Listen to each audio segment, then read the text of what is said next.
We are live. Let's get ready to podcast. Fire it up.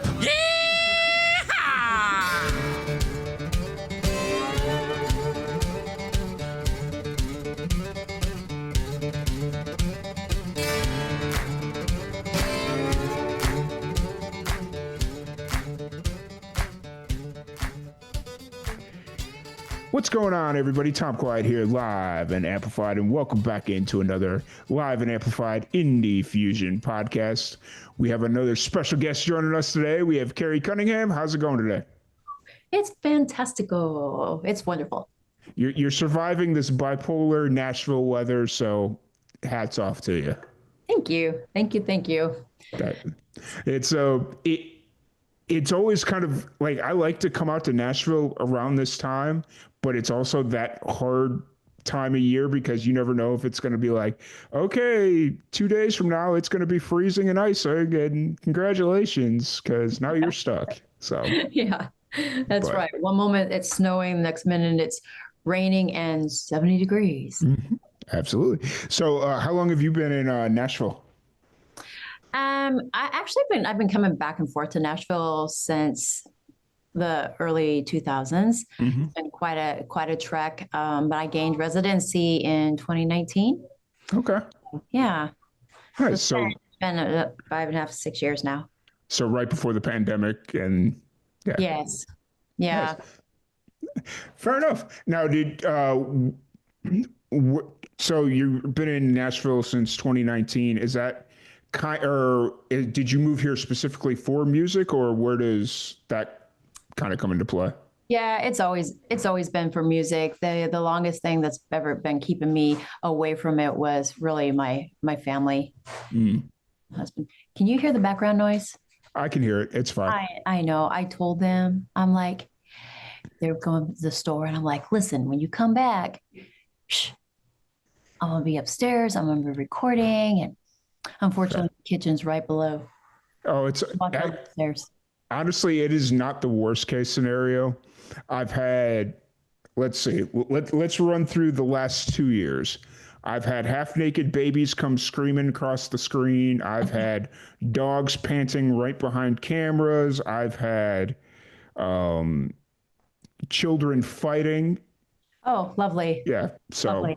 That was very mild. So.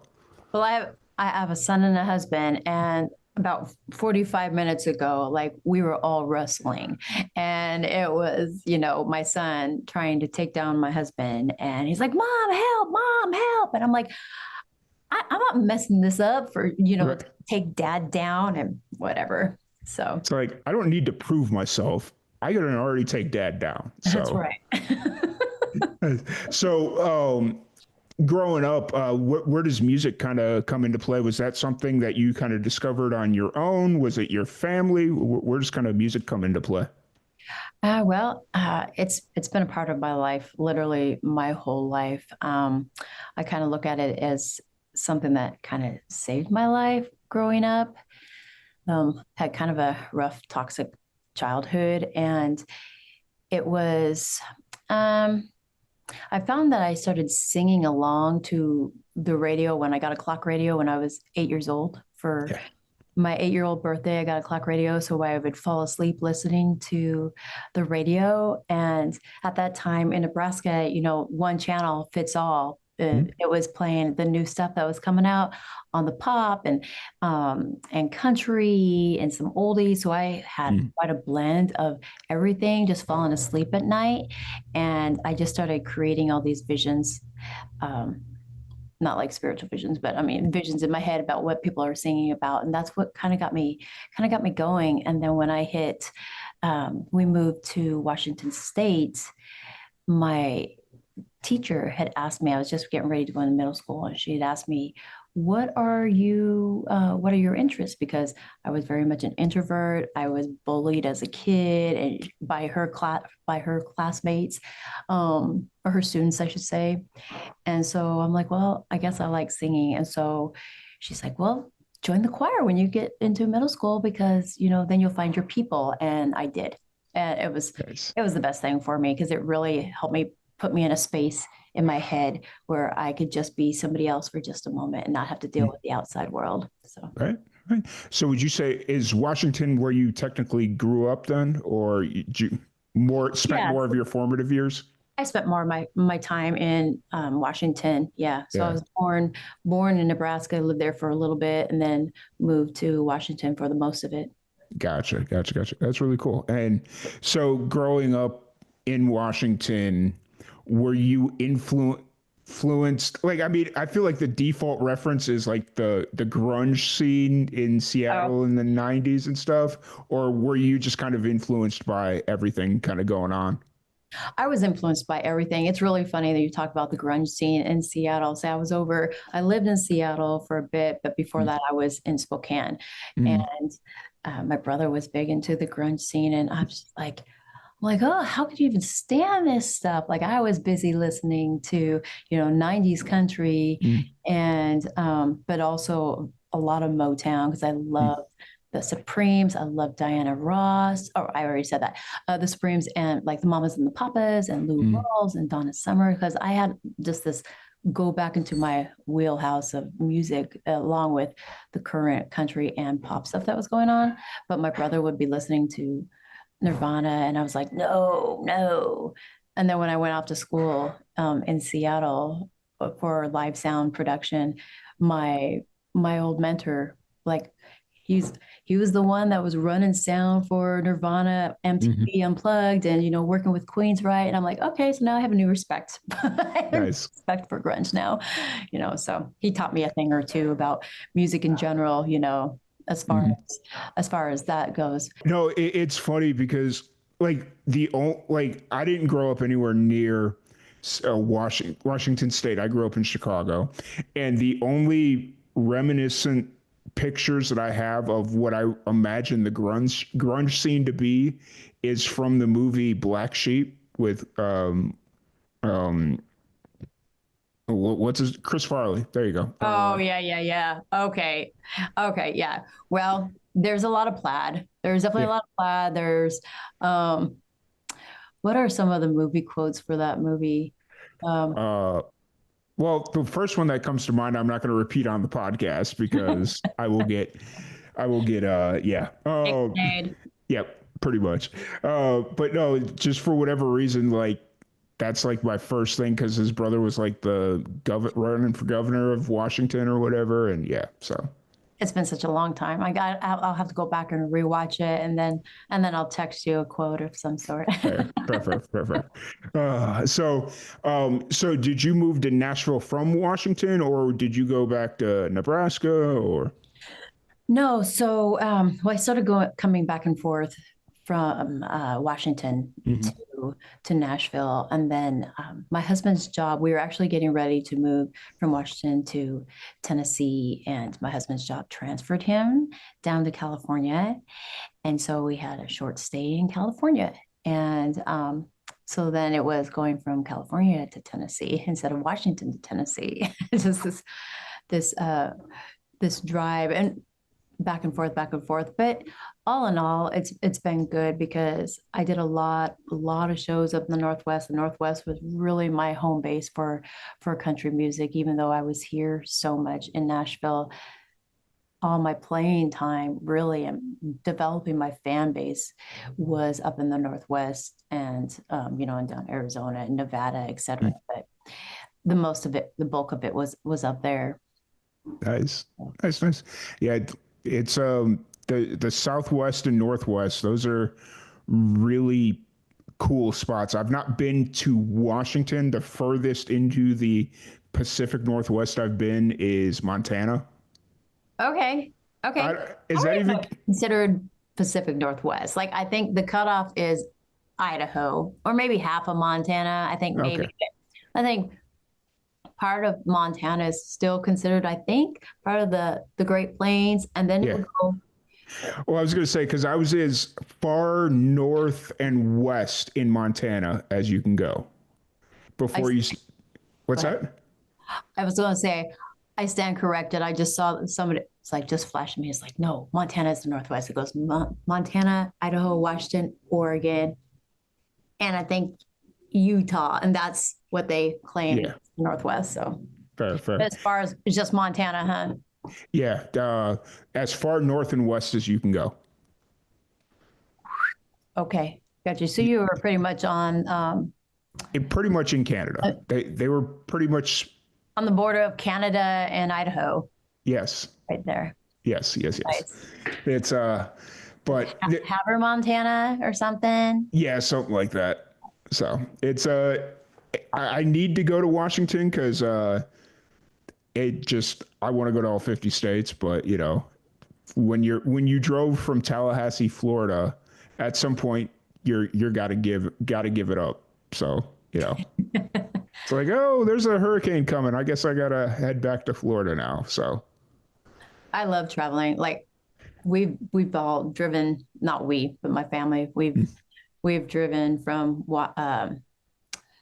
California all the way up to Wyoming, and then Nebraska, and all the way back down to Nashville, and then all the way across the southern states back to California. Just this big triangle, and and even with touring, it was not by plane unless it was in the Dakota states. But fair, fair.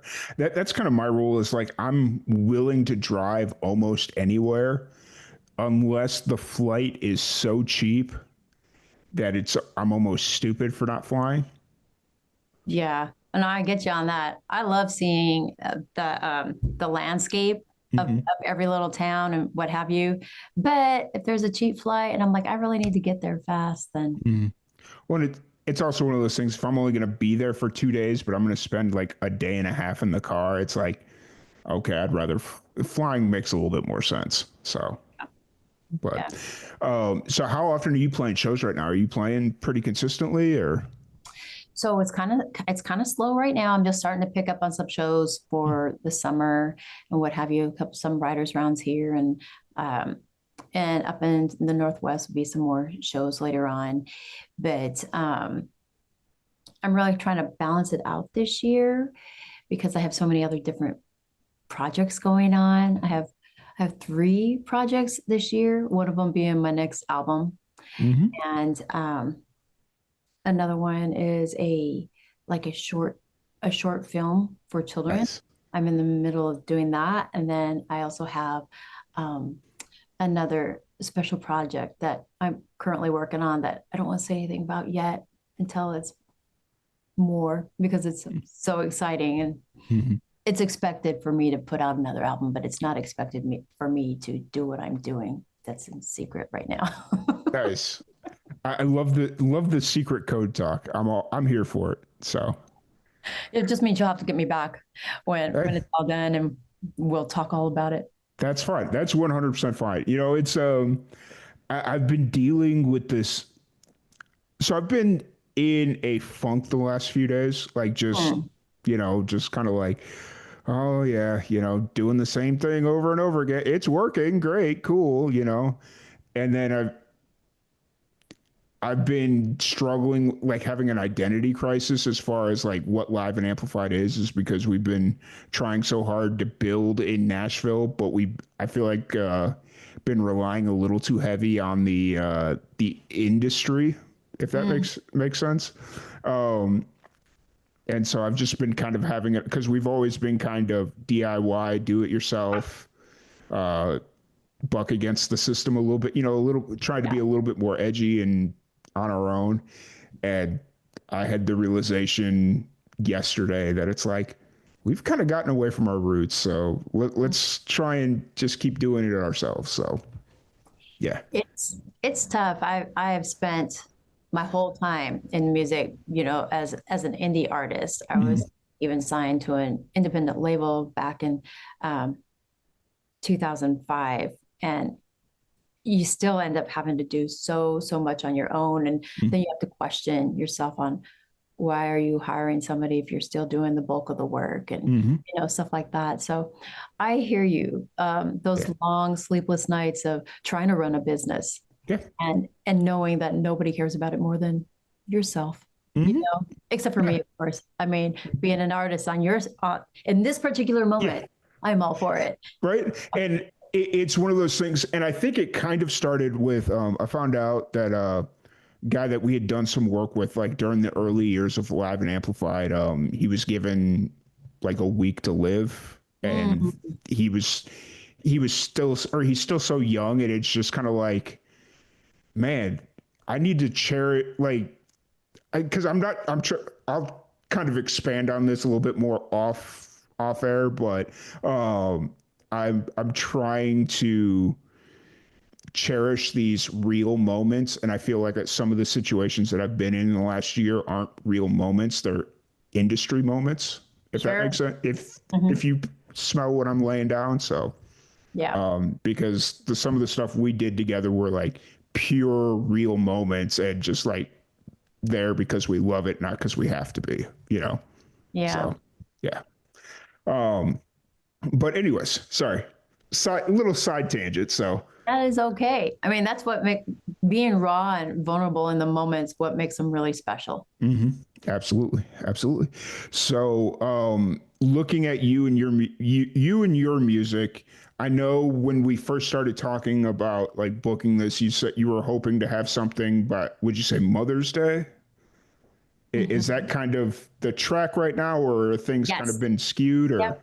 Nope. With everything going on, I still told myself, um, the project that I'm not talking about at the moment Mm-hmm.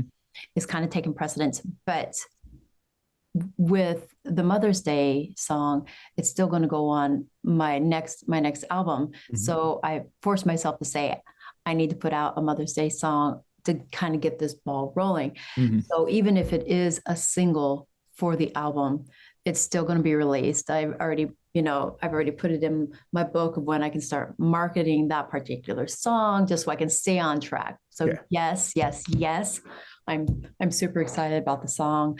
I had my co-writer and we thought that I was going to do it last year, but things just got out of hand. Just time slips away when Mm-hmm. you're busy doing so many things. And I was like, I can't give it justice if we just put it out at the date that I was looking at. Yeah. So I thought we just wait till this year so I can really put some time into the marketing for the song. So Nice. That's fair.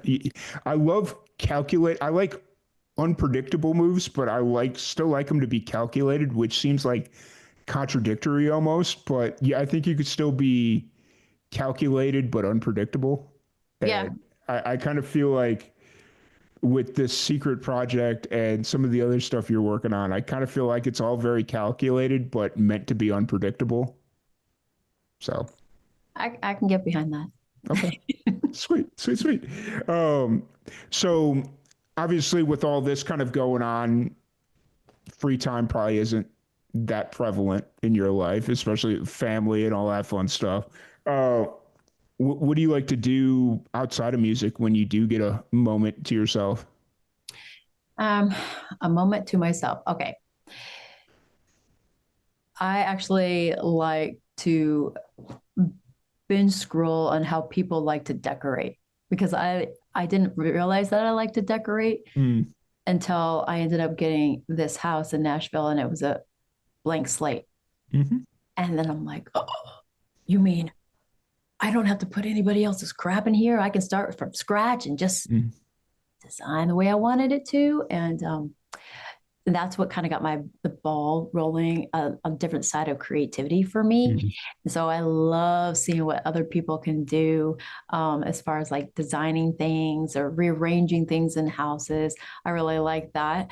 Me finding time to do it, not yeah, right. But still just the ideas. And if I do have like a Saturday, then I'm like, hey honey, can we do this? Can we do that? Or you don't, okay, I want to do this, I'm gonna do that. And then the rest of the time, it's a lot of it is my son's a really active lacrosse player. Nice. So we're constantly at a lacrosse tournament on this side of the coast or this side of the coast. So Nice. love Is lacrosse a big thing in Nashville, or is it more of a specialty? It's growing. It's growing. Okay. It used to be a thing, I guess, about 10 years ago, and then it kind of fizzled out, and now it's starting Mm. to come back in. It's obviously really big in the East Coast, Hmm. and my son plays on a West Coast team, and they're always doing tournaments in Delaware and New Jersey. I'm so sorry. I Oh, check you're all good. my messages and somehow they still pop through.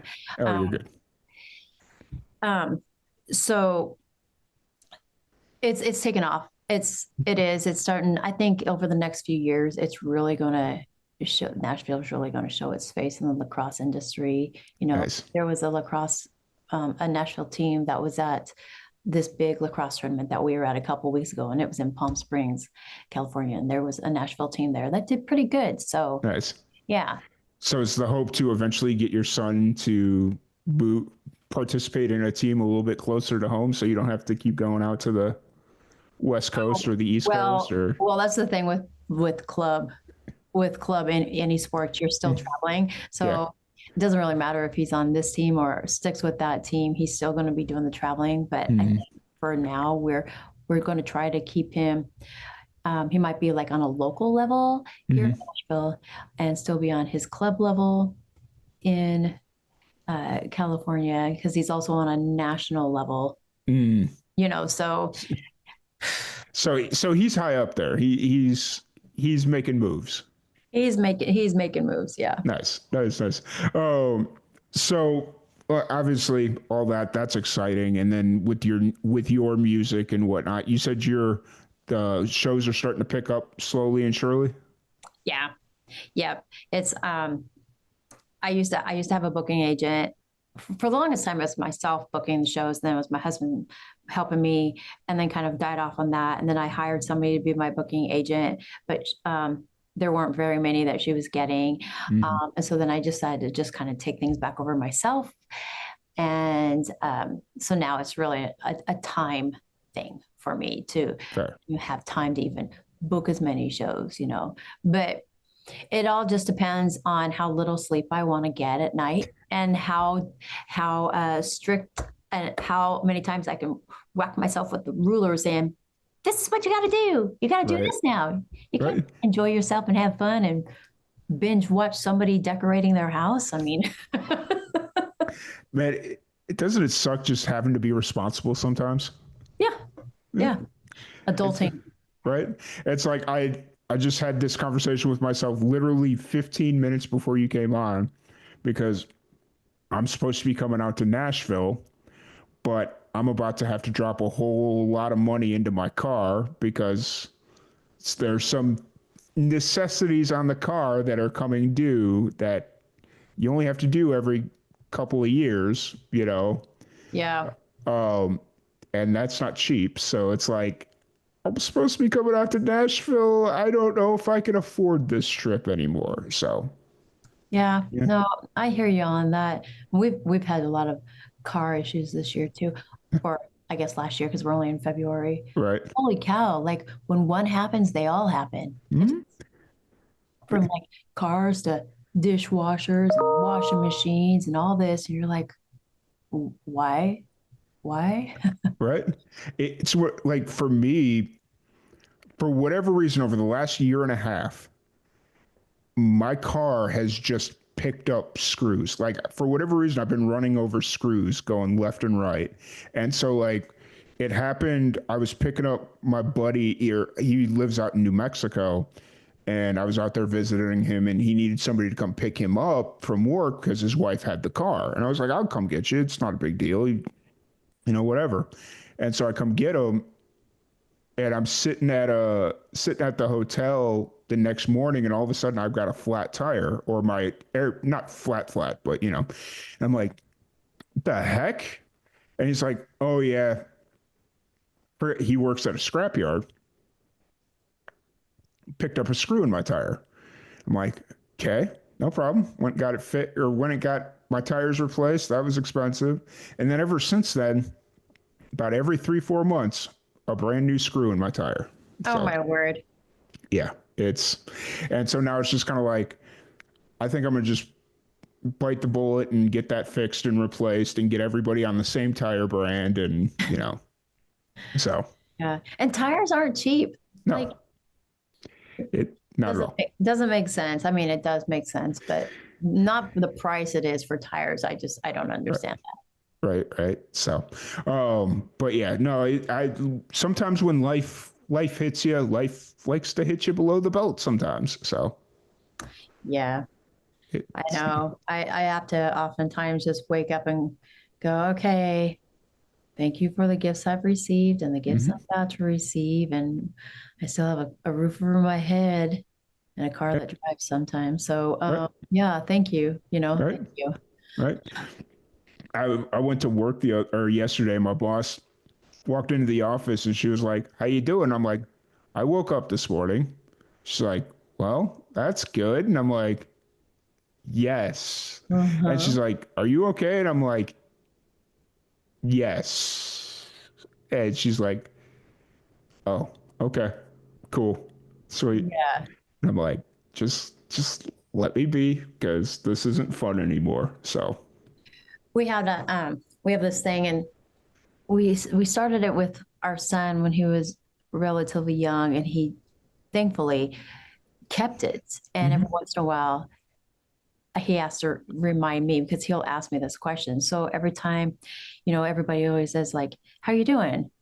Everybody says fine, but that's not a true statement, right? mhm, Sometimes you can be doing great. Sometimes you can be doing really cruddy.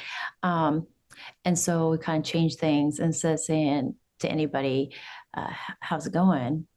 You say, what's good? And that makes them think, well, what is good? What is good mhm. in my life at this moment? And so instead of just saying, hey, what's up? Or how you doing? Just be like, hey, what's good? Oh, well, I woke up this morning. Okay, great. Sweet. That's a starting point. That's Yeah. really cool. I love that. It's one of those things where I always get not weirded out when somebody asks me that question. Like if I am doing okay, like there's nothing catastrophically wrong or anything like that, fine, or I'm good, or any of that will suffice. But then when I'm not doing good and I say that, they're like, "Oh well, I didn't need to hear that," and I'm like, I didn't really want to know what was wrong or anything. I was just "Yeah." generalizing, this normal stuff. I know. It's like you want me to tell you what's wrong. I'll tell you I'm not good. Like I have no problem telling you that. But like this day and age, it's like, yeah, I'm just not even gonna bother. I'm good. See you guys later. So, Oh, you know, it's a thing. So it is. Um, but yeah, so you said do you, as far as like your music, you said Mother's Day, that's kind of the target date. yes. Yeah. The song is called Mama Strings. Yes. And I wrote it with my friend Diane Hammer. And it's really funny because when we started writing the song, it was legit like a couple years ago. Mhm. And we just kept rewriting it and rewriting it and rewriting it, changing the melody, changing the rhythm, changing the words. We knew what we wanted to say, but we just weren't landing it. Mm. And then we just had to keep having these conversations with each other over and over. I'm like, is that something we would really want to say? Does that sound like we're just trying to write a song, or are we trying to write a song from our heart? What are we wanting to say to, my daughter? What are you wanting to say to your daughter? What are we really trying to say? Mm-hmm. And we both knew that I was going to be recording it. So it didn't matter what Martina McBride or Miranda Lambert, what their thought process is about it. We wanted to make sure that it first and foremost hit us as writers and as moms first. And so we just started taking parts of our life and putting it in there. And, they say that you should always write a bit of truth first. Mm-hmm. Don't let the truth get in the way of a good story, or the facts get in the way of a good story. But always have a little bit of truth in there. And so we started off with a little bit of truth. And next thing you know, once we were all done rewriting it for the 70,000th time, I read it down to her as in the form of a letter. And we both got really teary eyed. And I'm like, we did it. Oh, we finally did it. Nice. I, So, and then rewriting the lyrics prompted rewriting the melody. And so it's a beautiful, beautiful song. And I can't wait to release it. nice. I can't wait to hear it. So is that kind of how you like to approach songwriting? Is like do more of a co-write style, or do you find times that co-writes work better versus you writing by yourself? Um, I like to co-write. I do. Hmm. There are definitely songs that I've written by myself. Ones that are, I would think that are really, really deep and personal that I just don't feel like I want anybody to kind of give me their 2 cents on. I'll try to write, and it's a good exercise for anybody to write by yourself and to write with other people. Because if you do mainly solo writes, you need to branch out and write with other people. And if you do mainly just co-writes, you need to branch out and try writing by yourself, even Hmm. if it means like putting yourself in front of a mirror and talking it out loud like there's somebody there.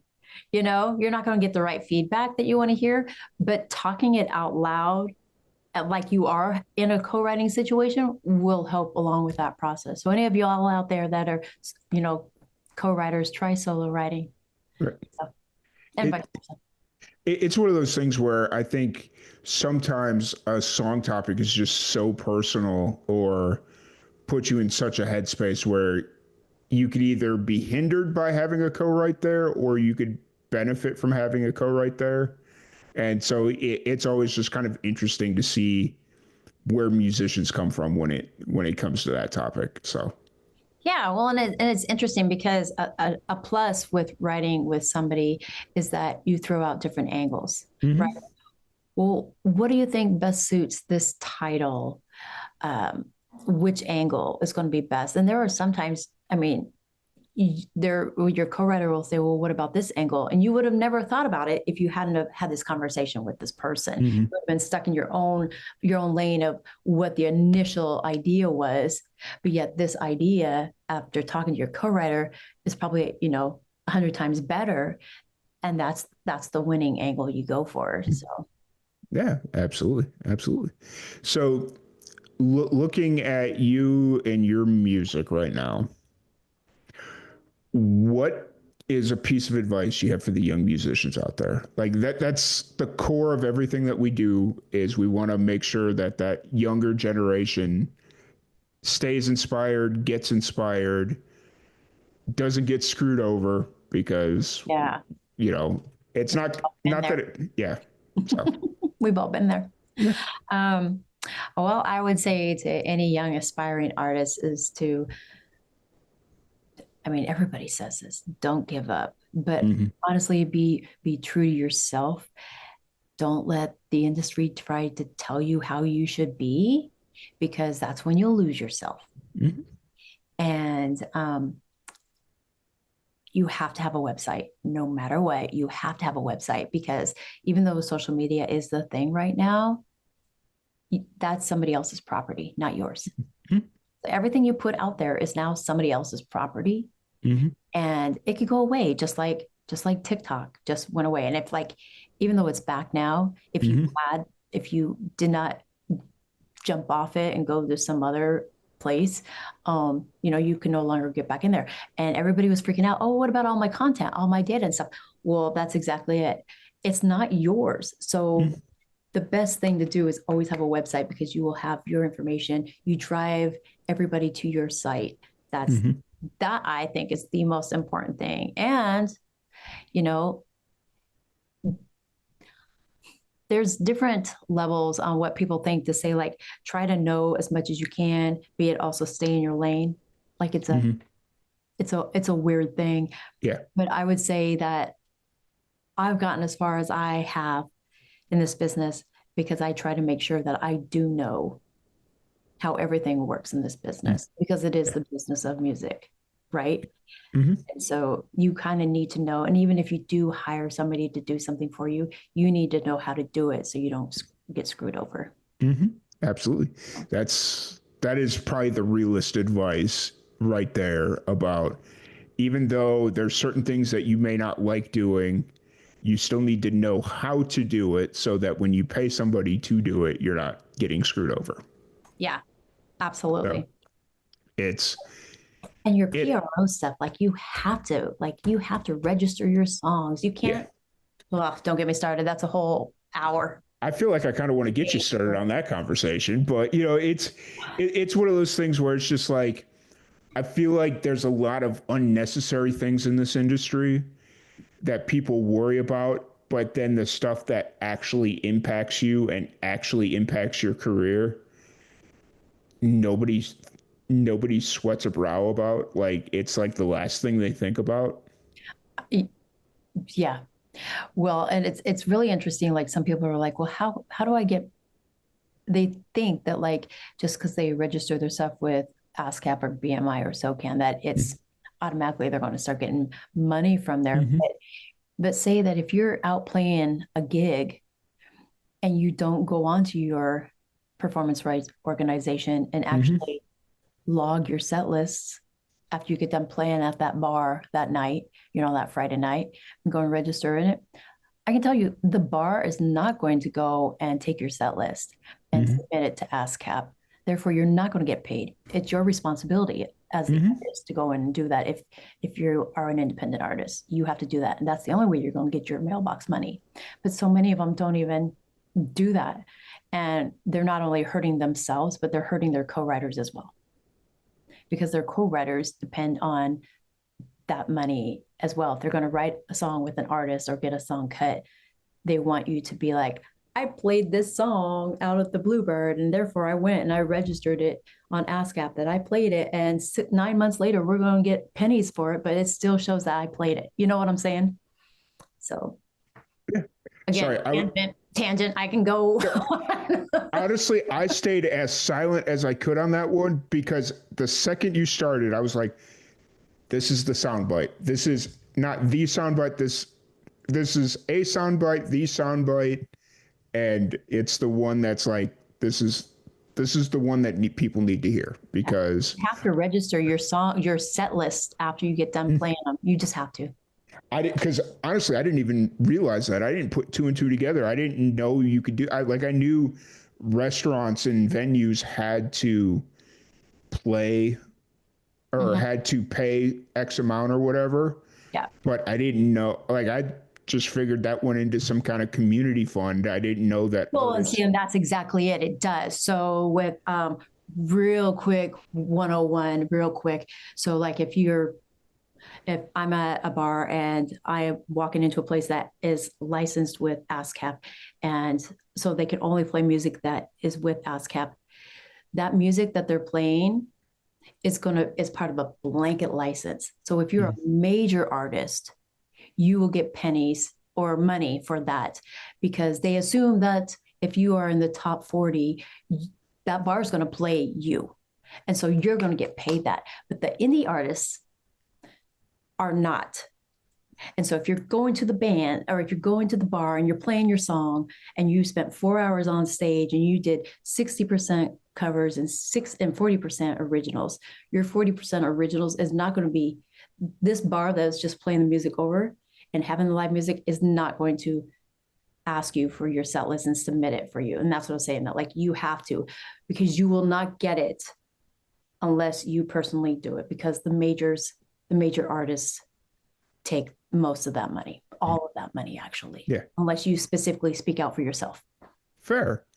I love that. Sorry, I yes, thank you. I because like I didn't even know all that. Like I'm not that deep into ASCAP and BMI, and like there was a conversation of whether that we should be a part of all of that, and it's just like as of right now, we're gonna stay where we're at. But I feel like there's just so many intricacies in that that may be beneficial, may not. Who knows? So And it's a long drawn out process. There's nothing simple. I will say there is nothing simple about getting paid. There's so many different levels, and you're talking about so many different licensings and so many different, ways that you can get paid, from the lyrics to the composition to the recording itself. mm-hmm.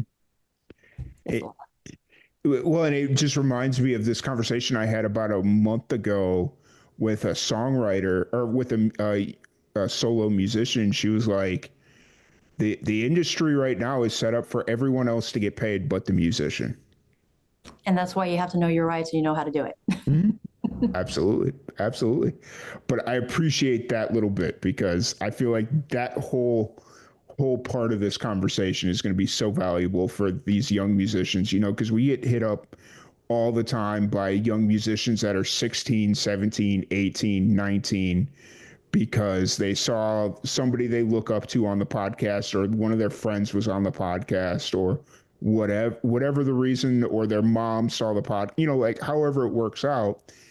And the mom or the dad or whoever the parent is always asks like, hey, what can we do differently? And it's like, honestly, you're so young right now, I don't even know where to tell you to go play, because like bars and stuff like that, unless it's like a restaurant, you're not really going to get into any kind of bars, especially that young, if you're like 13, 14, 15, 16, you know, kind of in that ballpark. And, you know, so I just never know what to tell them. But I feel like that clip right there, is the one I'm going to continue to send people. Okay. So, but so kind of looking forward, what's kind of the hopes and dreams for 2025? Just kind of get all these projects out, or is it some of it going to kind of bleed over into 26? The only thing that might bleed over into 2026 is my short film, because that's going to have to be um, towards the bottom of it's one of my lofty goals right now, because my next album and Project X are the two most important things right now. So, and then obviously getting some more gigs to sustain my my music career, get that money rolling in. Those are the most important things right now. So yeah, Nice. it'll definitely spill over into 2026. And you know what? We're already in February. I cannot believe it. Time just goes so fast. And so got to stay diligent. It's one of those things where it's like, it felt like 2024 went by so fast. And then for whatever reason, January just kind of like, I don't know. I'm not even saying it went by fast. Like for me, it just felt like it was January forever. Like it just, Really? yeah, it, for whatever reason, January just felt like it was forever.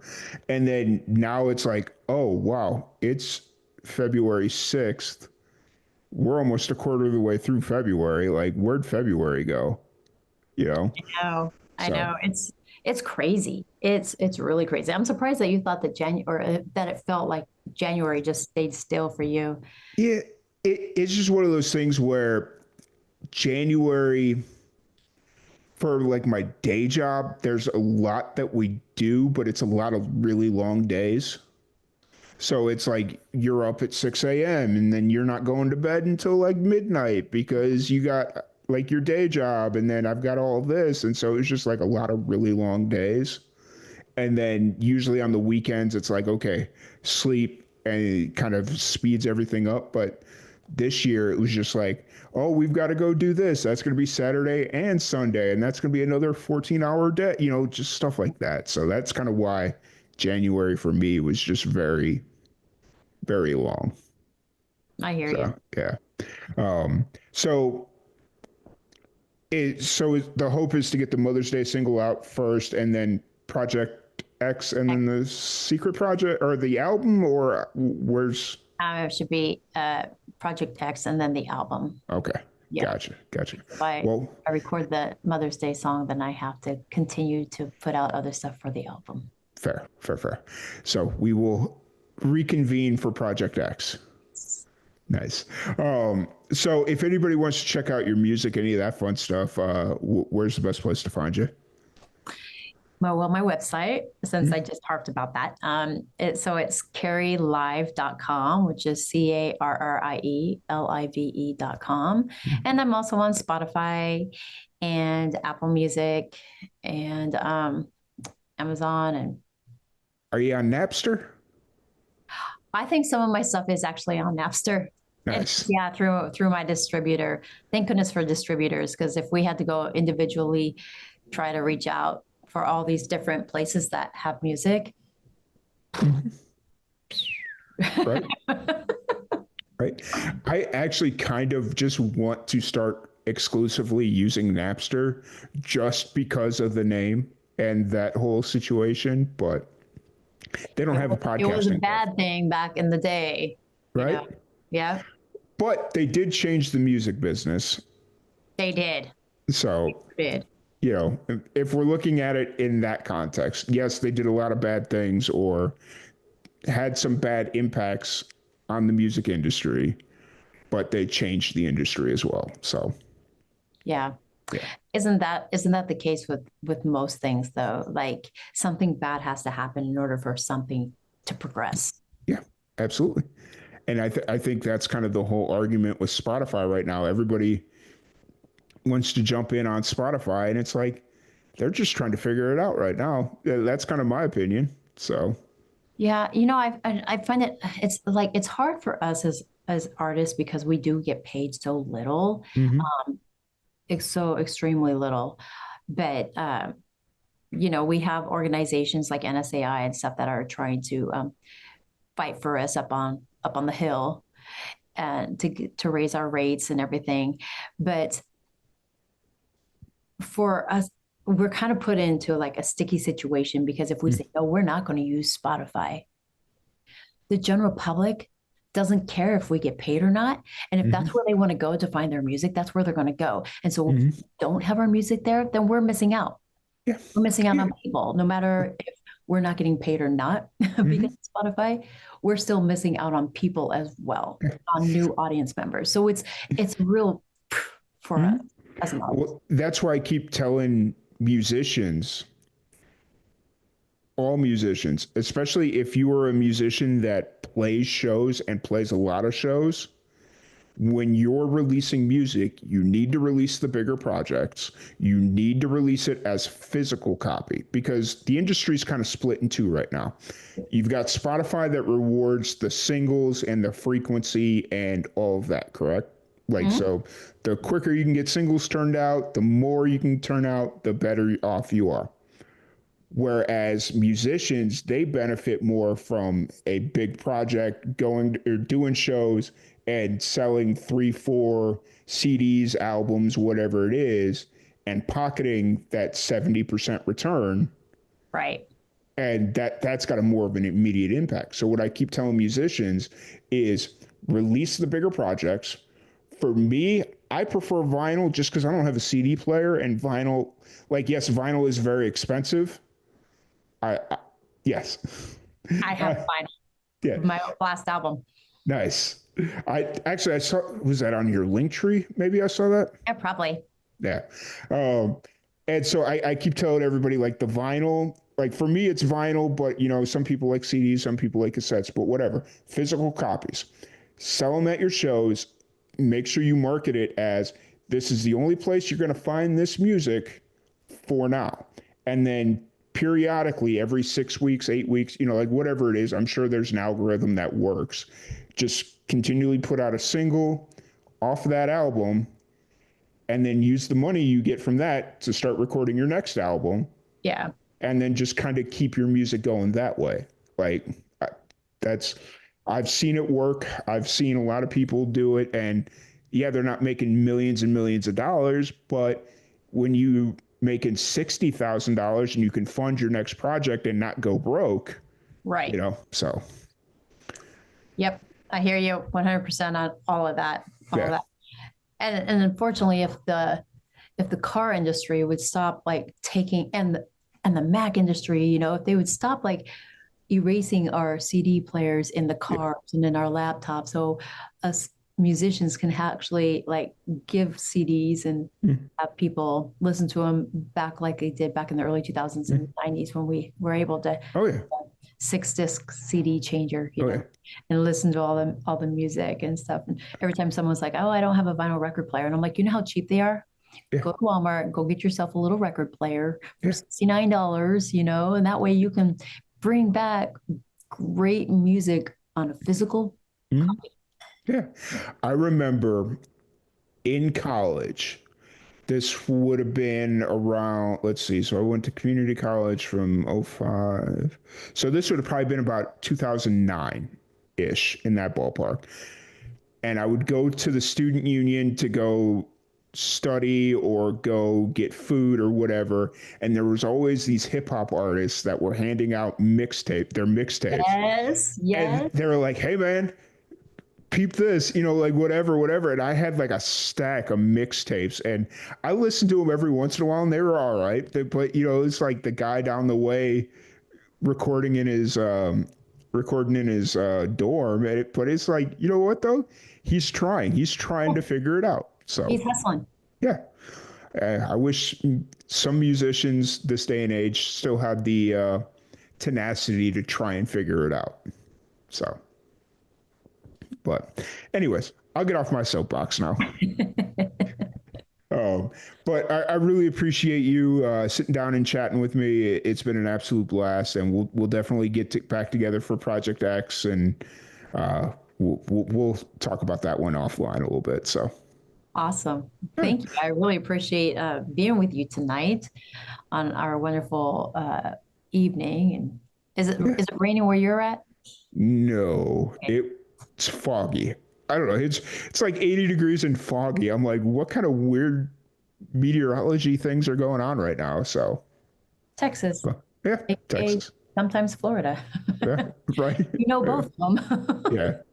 It's crazy. But once again, thank you so much for joining us. Thank you everybody for tuning in, and we will catch y'all later. Thank you.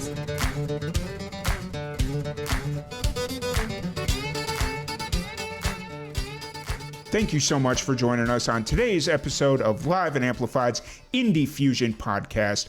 If you'd like to support anything Live and Amplified does, please follow us on all of our social media platforms at Live, the letter N, Amplified. You can find us on Facebook, Twitter, Twitch, Instagram, YouTube, Threads, any of them, all of them, at Live, the letter N, Amplified.